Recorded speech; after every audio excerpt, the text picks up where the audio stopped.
Espiritu, bumubuhay ang salita ng may kapal. Espiritu, bumubuhay ang salita ng may kapal.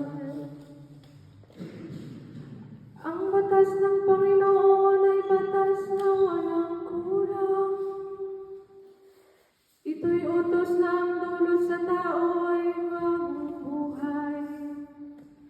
Ang kanyang mga batas ay mapagtitiwalaan.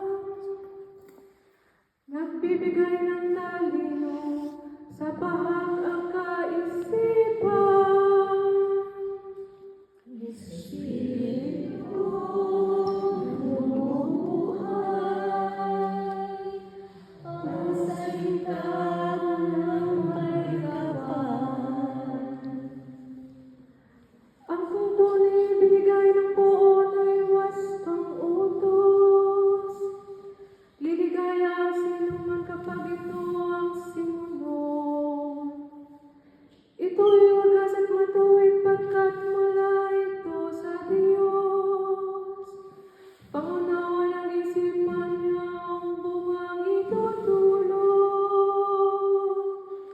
Espiritu, bumubuhay